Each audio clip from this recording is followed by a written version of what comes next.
Boa noite para todo mundo, obrigado aí pela atenção de vocês, obrigado pelo convite para a gente estar aqui apresentando para vocês. A ideia, hoje eu e depois a Stephanie vamos estar falando um pouquinho com vocês. A ideia, a minha parte, pelo menos, é contar um pouquinho da minha história e da minha jornada empreendedora. Vamos lá. Então, quem é o Toran? Toran sou eu sou o Toran.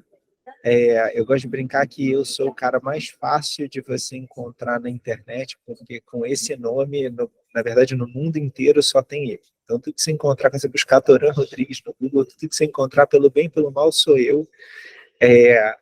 Eu sou fácil de achar e não consigo esconder as coisas que eu faço. Mas, assim, brincadeiras à parte, quem depois quiser conectar comigo através de LinkedIn, mídias sociais, qualquer coisa assim, LinkedIn, onde eu sou mais ativo, quem quiser me procurar, me manda uma mensagem por lá, a gente faz uma conexão.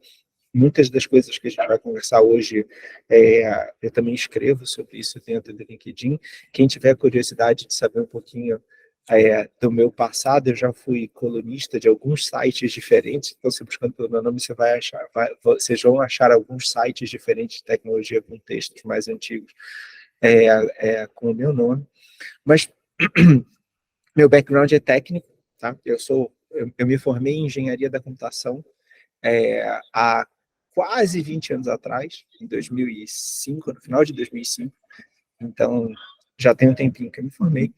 E eu durante muito tempo, trabalhei na parte técnica, então, até 2013, eu tinha uma função bem mais técnica. E em 2013, eu saí do trabalho que eu tinha e resolvi montar a minha própria empresa, resolvi montar a Big Data Corp. E aí eu estou em um pouquinho mais de 10 anos nessa jornada empreendedora, por assim dizer, né? Para quem tiver curiosidade depois para entender sobre o que é a Big Data Corp, conhecer um pouquinho mais da gente, bigdatacorp.com.br, pode entrar no nosso site para ver quem a gente é, o que a gente faz. A gente tem um portal de carreiras.bigdatacorp.com.br, onde a gente fala um pouquinho da cultura, a gente posta todas as vagas, tem um banco de talentos, quem tiver interesse de se inscrever. Mas, além disso, tem uma série de outros conteúdos que a gente acha que são interessantes. A gente faz uma série de posts falando genericamente sobre tecnologia, falando sobre tendências, falando sobre um monte de coisa. Tá? O que a gente faz enquanto empresa? A gente é uma plataforma de dados com um viés tecnológico. Então, a gente se auto-intitula DataTech. A gente é a primeira DataTech do mercado, porque a gente que inventou essa palavra DataTech. Então, não dava para ter tido nenhuma antes, porque é um termo que foi a gente que inventou. Mas o ponto é, a gente é uma empresa de tecnologia que captura e organiza informações e a gente vende as informações para o mercado usar nas mais diferentes situações. Tá? A melhor forma de você entender o que a gente faz é você pensar no tipo, Serasa, né? Todo mundo já ouviu falar da consulta do Serasa, a gente funciona mais ou menos do mesmo jeito, a gente provê informações quando os clientes da gente querem fazer consulta. Mas a ideia aqui não é falar da empresa, de novo, quem quiser saber mais da empresa, entra lá no nosso site, tem um monte de informação ali, vocês vão saber do que a gente faz. A ideia aqui não é falar da empresa, é falar um pouquinho da minha jornada, e falar um pouquinho desse mundo do empreendedorismo. Existe uma grande ficção quando a gente fala do empreendedorismo, que é a ficção da ideia, né?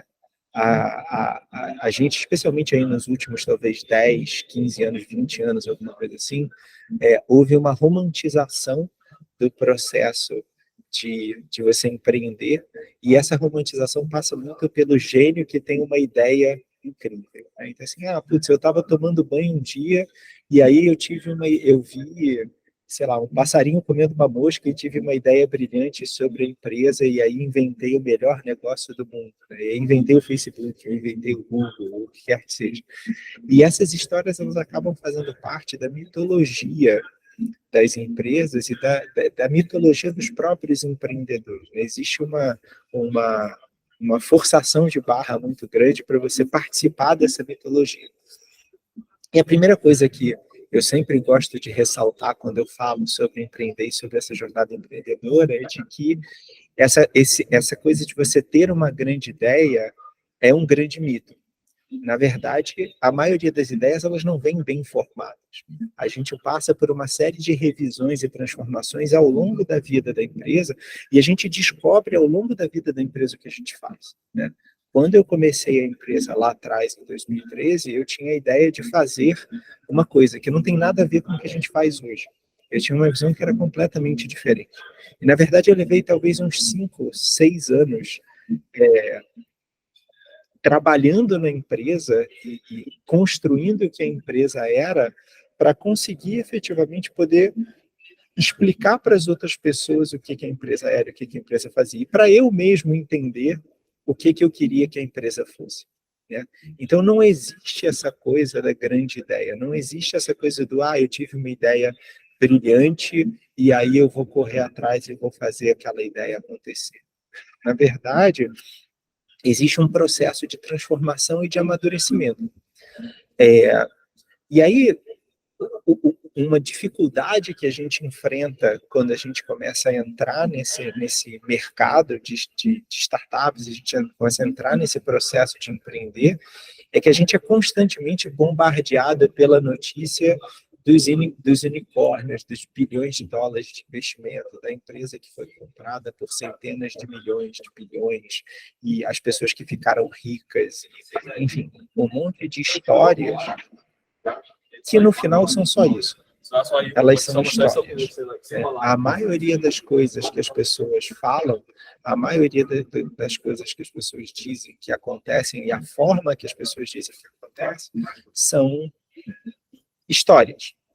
Né? São histórias que as pessoas contam, são uma romantização da realidade. Né?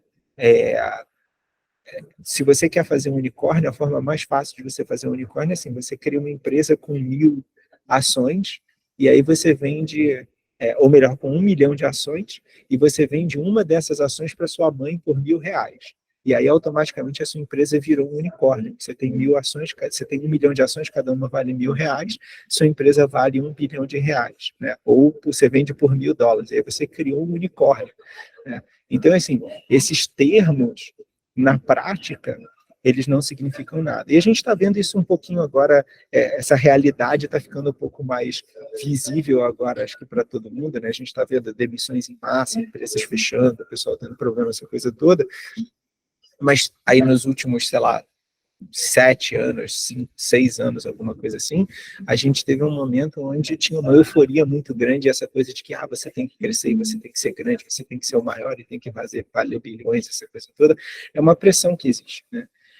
Agora, se a gente analisa as empresas de verdade, se a gente olha para as empresas, se a gente olha para os empreendedores de verdade, o perfil não é o perfil que a gente imagina. Né? O empreendedor, ele não é jovem, ele não é altamente qualificado, ele não é técnico. Né? A grande maioria das empresas que abrem, elas são abertas por pessoas com 50 anos ou mais. A grande maioria dessas empresas são abertas em mercados não tecnológicos, são empresas de varejo, são empresas de prestação de serviço que não é serviço técnico, né? São outros tipos de serviço. Então, a gente tem uma percepção do empreendedor como o jovenzinho, gênio, né? Que faz a empresa, fica rico, essa coisa toda. Esse não é a realidade. E as empresas também não. Está falando, a maioria das empresas que abrem, a maioria das empresas que se desenvolvem mesmo, elas não são empresas de tecnologia. Muitas vezes as empresas de tecnologia, elas ocupam mais espaço. Empresas de tecnologia, de coisa financeira, né? Um Nubank, da vida, essa coisa toda, ocupa mais espaço na mídia, chama mais atenção. Mas esses caras não são os maiores. Esses caras não são os mais relevantes. Quando a gente olha para os números, e muitos desses números são públicos, tá? Se vocês procurarem no site do IBGE, tem um monte de estatísticas públicas sobre isso, a gente vê que a realidade é muito diferente. E um ponto que é super importante de ressaltar toda vez que a gente fala dessa questão do empreendedorismo é a dura realidade desse processo de empreender. Esses números são números aqui do Brasil, mas não são só do Brasil, eles se repetem em tudo quanto é lugar do mundo. 50% das empresas morrem no primeiro ano de vida, 75% das empresas morrem nos primeiros 3 anos de vida, e 90% das empresas morrem nos primeiros 5 anos de vida. Então, a taxa de sobrevivência de uma empresa, seja ela qual for, né, é muito pequena, porque o processo de você empreender, de você montar uma empresa e de você desenvolver uma empresa, você tirar ela do papel e você transformar ela numa realidade e você vender e fazer aquele negócio se concretizar, e mais do que isso, fazer com que aquele negócio te sustente, porque isso é fundamental, né? Não adianta você ter um negócio que você não consegue se sustentar e não consegue sobreviver, ele é fundamental. Então, a coisa mais comum que acontece é burnout. Os empreendedores terminam totalmente exauridos e fecham a empresa. Quando a gente fala que 90% das empresas morrem nos primeiros 5 anos, não é que a gente está dizendo que essas empresas desaparecem, né? Não é que a gente está dizendo que essas empresas tipo faliram. Às vezes a própria pessoa chegou à conclusão de que, olha, foi muito legal, mas não dá para continuar, eu preciso sustentar minha família, eu preciso de um trabalho que me dê algum retorno financeiro para poder pagar as minhas contas, né? Você desenvolver o negócio, você gerar receita, você trazer dinheiro, você conseguir usar esse dinheiro para poder se sustentar e não só pagar os próprios custos da empresa, tudo isso é uma coisa complexa. Né? Não é à toa que muitas vezes os empreendedores são pessoas mais velhas, porque você precisa ter um certo nível de capacidade financeira para bancar esse negócio enquanto ele não sai do lugar. Né? A gente acha muitas vezes assim, eu vou montar minha empresa, daqui a 2 meses eu estou vendendo alguma coisa para alguém e já vou estar ganhando dinheiro. E não é assim que acontece, a gente leva 8 meses, a gente leva 12 meses. Né? No nosso caso, a gente levou quase 9 meses para ter o primeiro cliente efetivamente com um contrato assinado. Né?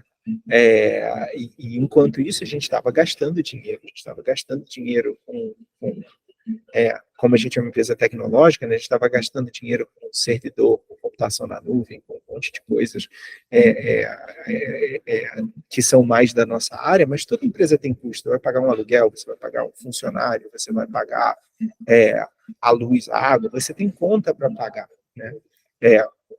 E você entender que é um processo, que você ter receita, que você conseguir pagar suas contas é um processo, não é uma coisa que acontece de uma hora para outra, não é algo trivial. E quando a gente fala do burnout, da exaustão, tem uma série de estatísticas que mostram que existe uma incidência muito grande de burnout, de depressão, de uma série de problemas psicológicos mesmo que afligem os empreendedores, todo tipo de empreendedores, não só os empreendedores jovens, mas não importa, assim, a pressão de você ter um negócio é muito grande. E a verdade é que quanto mais o negócio cresce, mais essa pressão aumenta. Né? Porque na hora que você vê o negócio crescer, que você começa a trazer mais gente, você começa a ter mais pessoas dependendo daquele negócio que você construiu. Né? Você começa a ter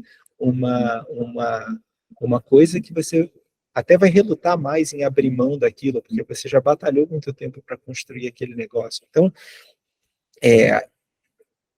uma das recomendações, eu converso com muita gente sobre essa coisa, assim, você precisa ter você precisa de 2 coisas, você precisa ter um plano B, então você precisa ter um plano do que você vai fazer se aquilo não der certo, e você precisa ter um meio de extravasar a pressão.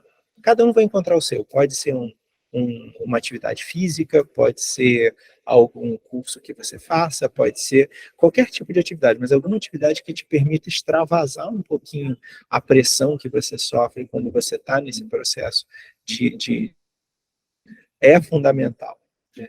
Para mim, eu particularmente gosto de correr, então eu corro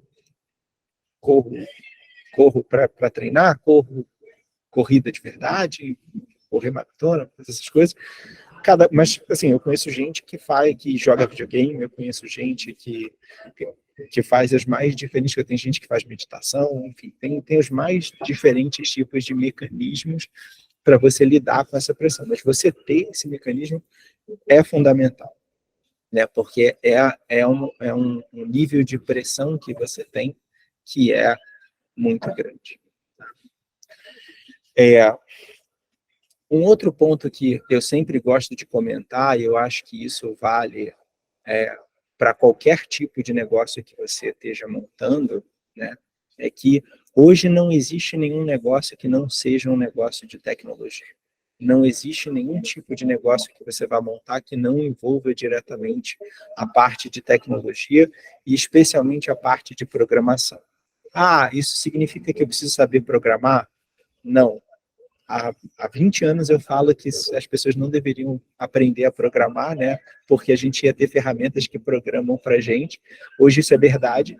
Hoje você tem lá os assistentes de inteligência artificial, você tem uma série de ferramentas que permitem construir programas sem você saber programar, você só precisa ter uma ideia do que você vai fazer e você consegue sair do outro lado com alguma coisa, né? Mas você precisa saber que não importa o que seja a empresa que você vai montar, não importa se ela é uma empresa de tecnologia, não importa se é um restaurante, não importa se é uma loja, não importa se é uma consultoria, se é uma agência, não importa o que seja a empresa que você vai fazer, que você vai montar, você vai precisar de tecnologia. A tecnologia vai ser uma parte fundamental da tua empresa e a tecnologia roda em cima de código-fonte. Então, você ter alguma noção dessa parte de tecnologia, você ter alguma noção de como funciona essa parte de programação é interessante. Por quê? Porque se a tecnologia vai ser uma parte fundamental do seu negócio, e ela é de todos os negócios, né? Você saber como isso funciona é importante para você poder lidar com os seus fornecedores, com outros programadores e assim por diante. Tá? Então, você não precisa aprender a programar, mas é interessante que você tenha um mínimo de noção. E se você puder, no seu tempo livre, fazer um curso que te ensine um pouquinho sobre isso, é uma coisa que é legal. Tá? Dentro desse universo de tecnologia, né, a gente está vivendo num momento muito único de acesso a ferramentas tecnológicas e a ferramentas de computação.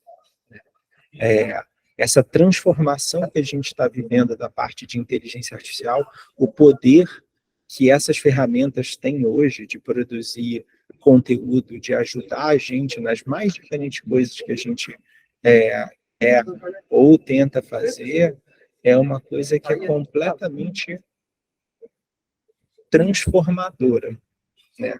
Coisa que a gente realmente não viu antes. E para mim é muito interessante porque há 20 anos atrás, quando eu estava fazendo a faculdade, né, muito do que a gente trata como coisas extremamente simples hoje, a gente falava que era impossível de acontecer. Né? Há 20 anos atrás a gente não tinha smartphone, há 20 anos atrás a gente não tinha nem mídia social, a gente não tinha direito. A gente tinha o Google e a gente conseguia buscar as coisas na internet, mas todas as outras coisas que vieram depois. Né? E assim, a gente hoje tem no nosso telefone celular o mapa que é atualizado com o melhor caminho para onde quer que a gente vá. A gente tem no nosso telefone celular a tradução simultânea para qualquer idioma. A gente tem ferramentas que eram praticamente inexistentes. E a gente viu aí, especialmente nos últimos 6 meses, o lançamento de determinadas ferramentas nesse escopo de inteligência artificial que realmente transformam a questão do trabalho criativo e de como você desenvolve, cria conteúdo, imagem, vídeo, texto, código de computador, essa coisa toda, né? Então, a gente está num momento muito único e muito propício para você desenvolver uma nova ideia, você desenvolver uma nova empresa, você investir nesse lado empreendedor, porque geralmente nesses momentos de transição tecnológica onde surgem as empresas mais interessantes, e onde ninguém tem muita certeza do que vai acontecer. E mais do que isso, né, se a gente pensar, se a gente olhar para trás, muitas das revoluções tecnológicas que aconteceram, se a gente pensar na nossa caixinha aqui, né, Brasil, por exemplo, a gente meio que ficou para trás, porque você, assim, a automação industrial, pô, a quantidade de recurso que você tem que investir para criar uma fábrica com automação industrial é um absurdo, né? É muito difícil você conseguir a máquina. Mas quando a gente fala dessa parte de tecnologia, o acesso, a gente tem o mesmo acesso do que qualquer pessoa de qualquer outro lugar do mundo. Basta você ter uma conexão na internet e um cartão de crédito, e você consegue contratar o mesmo serviço que qualquer empresa nos Estados Unidos, na Europa, na Ásia, onde quer que seja, consegue contratar. Então, não só a gente tem ferramentas que são muito poderosas, mas a gente tem um acesso para essas ferramentas que a gente nunca teve antes. E esse é um momento muito único que a gente precisa aproveitar, né? Uma lição que eu acho que é super relevante de falar quando a gente fala desse processo de empreender, e que é uma confusão que muitas das pessoas fazem quando estão nesse processo, é a diferença entre você construir um produto e você construir uma empresa, né? Tem muita gente que é muito boa de construir produto. Quando eu comecei, eu construí um produto, e eu tinha um produto, eu não tinha uma empresa, né? Eu tinha um produto que eu achava que era muito legal, que tinha uma baita aplicação que podia ser usada por um monte de gente. Mas ele não era uma empresa, ele era só um produto. E se você só tem um produto, aquele produto eventualmente ele vai ser obsoleto, ele eventualmente vai ser ultrapassado, eventualmente vai precisar ser refeito. Ele tem um monte de questões. Você precisa construir uma empresa. A empresa é não só o produto que você está vendendo, mas todas as outras coisas que estão associadas com o produto, né? Quanto você cobra, como você cobra, aonde você está vendendo, quais são os seus canais, como que você atende os seus clientes, os processos que estão em volta disso. Então, não basta só você ter o melhor produto. Você precisa ter o produto, mas você precisa ter todo o resto das coisas que estão em volta do produto para você poder ter realmente uma empresa.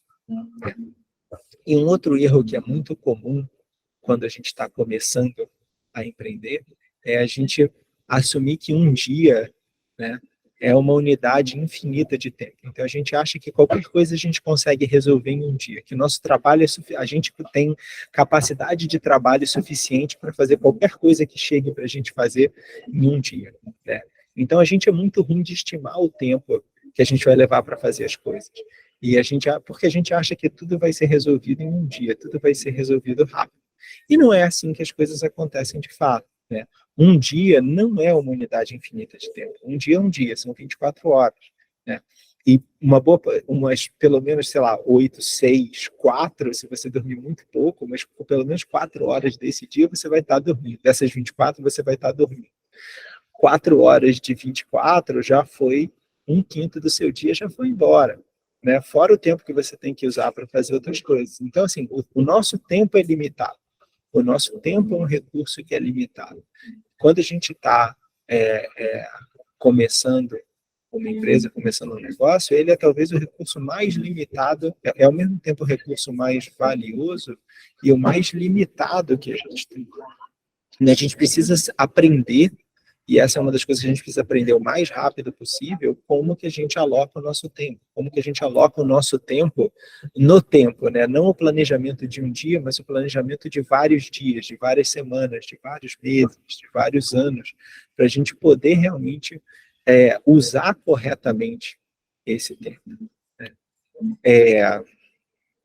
E aí, enfim, essa questão da obsolescência, né, que a gente estava falando da tecnologia, ela é fundamental.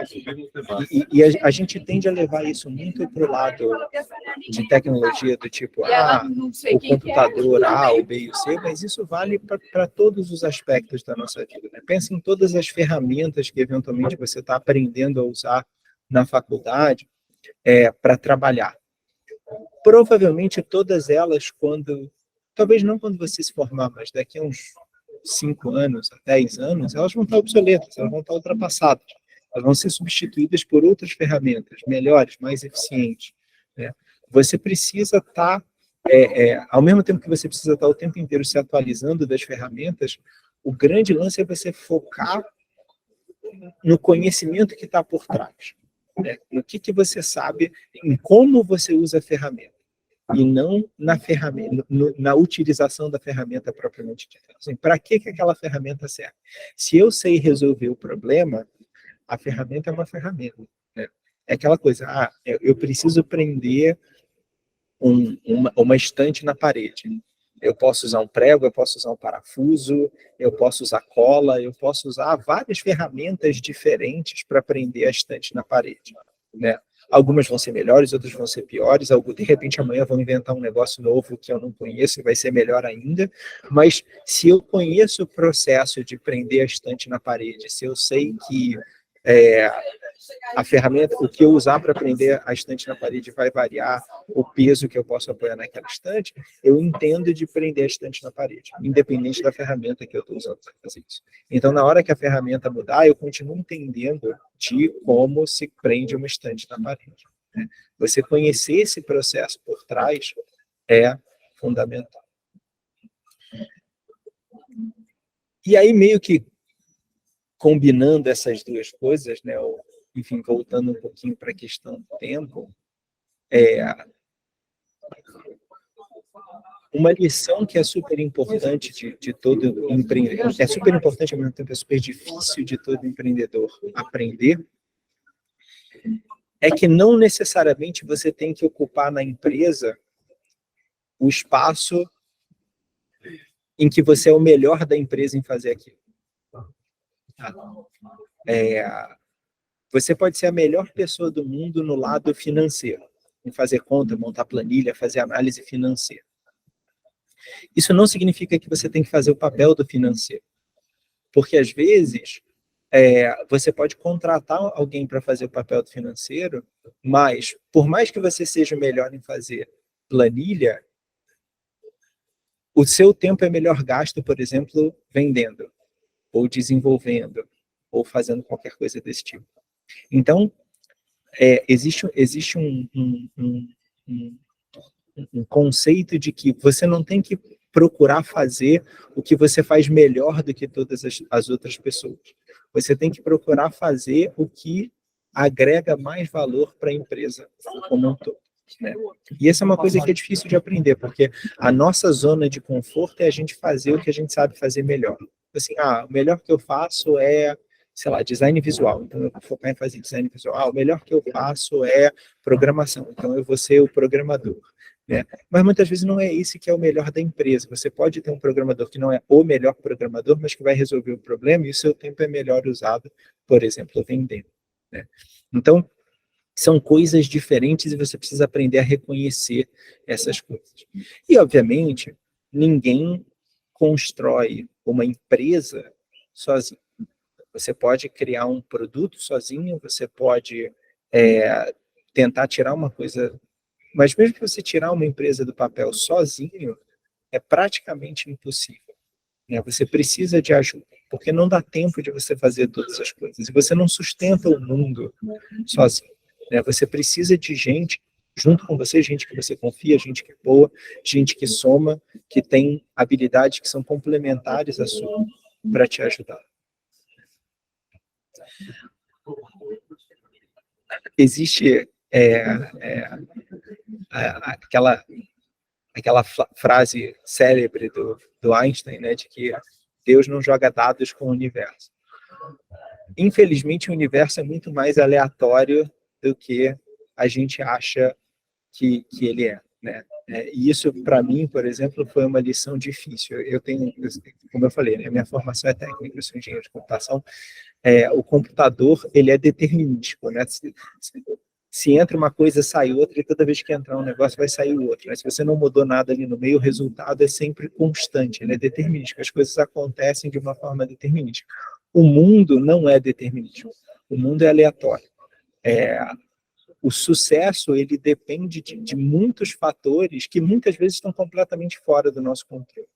A gente pode inventar o melhor produto do mundo, e às vezes você vai estar tão à frente do mercado com o produto que você está tentando vender que ninguém vai entender o que você está vendendo, ninguém vai comprar.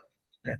Você pode inventar o melhor produto do mundo e pode ter um ciclo econômico que derruba a economia e aí ninguém tem orçamento para comprar nada, né? Ninguém tem dinheiro para comprar nada. Então, assim, os fatores externos, eles afetam o nosso sucesso muito mais do que a gente imagina, né? Algumas pesquisas dizem que os fatores externos que estão fora do nosso controle são responsáveis por 70% a 80% do sucesso que a gente atinge na nossa vida, né? Então a gente precisa estar pronto para lidar com isso. A gente precisa estar pronto para lidar com o fato de que a maioria das coisas não está sobre o nosso controle, né? E aí tem uma frase que eu ouvi uma vez que é super interessante, que é assim: a diferença entre uma pessoa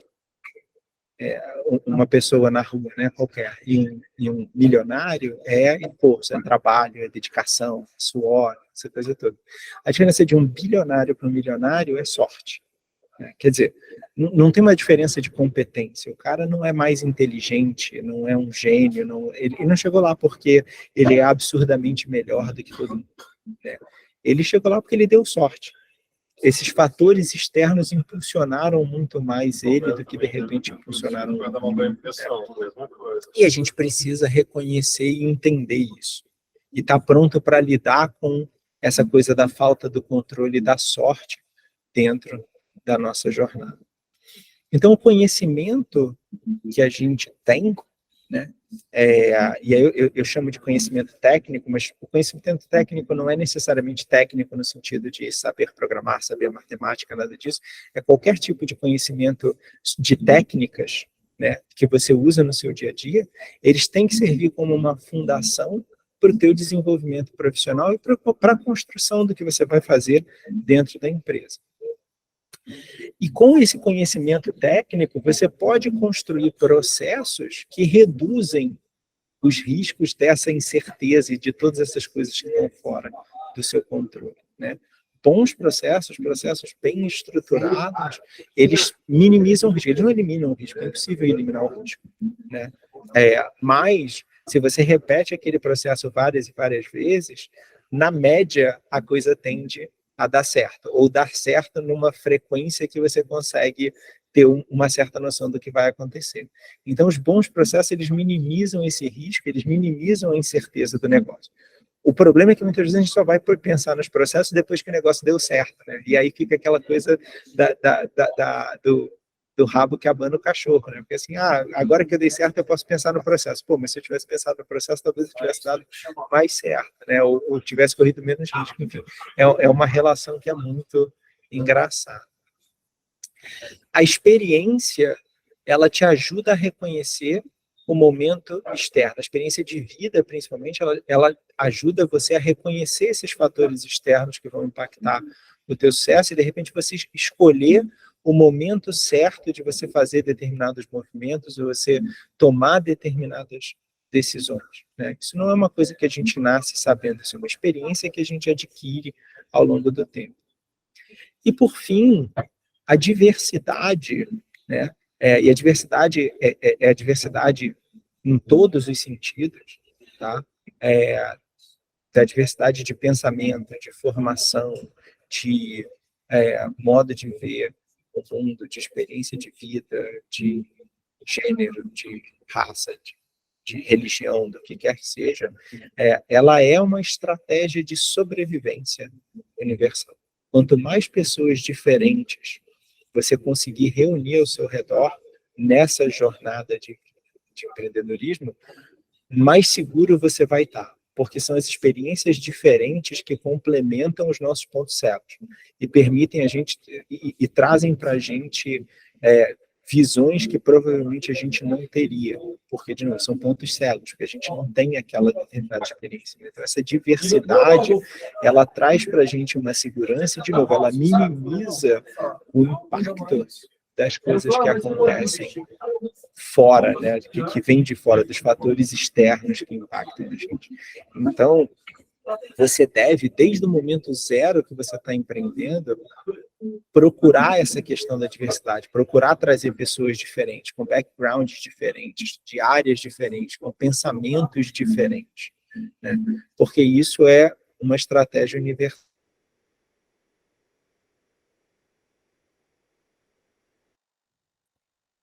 Toran? Oi, alô? Oi, agora sim. Voltou. Uma pausa. Alguém mutou o meu microfone. A diversidade, então, é essa estratégia de sobrevivência. Tá? E é isso, gente, que eu tinha para falar aqui com vocês um pouquinho, para compartilhar de experiência é isso. Obrigado pela atenção de todo mundo. Espero que essa experiência que eu tenha compartilhado sirva para alguma coisa. Desculpe pela movimentação aqui atrás do meu telefone, eu estou na rua aqui hoje. Mas, assim, espero que vocês tenham gostado. Vou abrir aí, a gente pode tirar uns 5 minutos aí para quem tiver alguma pergunta, alguma coisa assim. Eu vou abrir aí para vocês. Evelyn levantou a mão, vai lá. Oi, boa noite. Primeiro, obrigada por compartilhar com a gente essa história, muito bacana ver, né, tudo desde o começo, a gente vê a empresa já estruturada e não imagina o que aconteceu, né, para chegar até ali. Então, eu vou começar com uma pergunta descontraída, da largada aí para o pessoal que foi perguntar. Você comentou lá no início sobre como surgem, né, as ideias, geralmente, assim, e como que surgiu a sua ideia? A minha ideia, então, a minha ideia veio assim, eu estava trabalhando num outro lugar e eu percebi, nesse outro lugar que eu trabalhava, em outras empresas parecidas, que existia uma pergunta que as pessoas não sabiam responder, que era assim, quantos sites de comércio eletrônico existem no Brasil? Parece um negócio idiota, mas há 10 anos atrás, 11 anos atrás, ninguém sabia responder quantos sites de comércio eletrônico tinham no Brasil. E eu tive a ideia de responder essa pergunta, né? Montar um produto de tecnologia que conseguisse um relatório, que conseguisse responder essa pergunta. Eu montei esse relatório, montei esse produto, e eu passei 8 meses tentando vender esse relatório. E ninguém nunca comprou esse relatório. A gente produz essa pesquisa até hoje, a gente está há 10 anos produzindo essa pesquisa, a gente publica ela todo ano, e ninguém nunca comprou essa pesquisa, né? A gente acabou vendendo alguma coisa que é completamente diferente do que o pessoal, do que a ideia original que a gente tinha tido. Obrigada, Torá.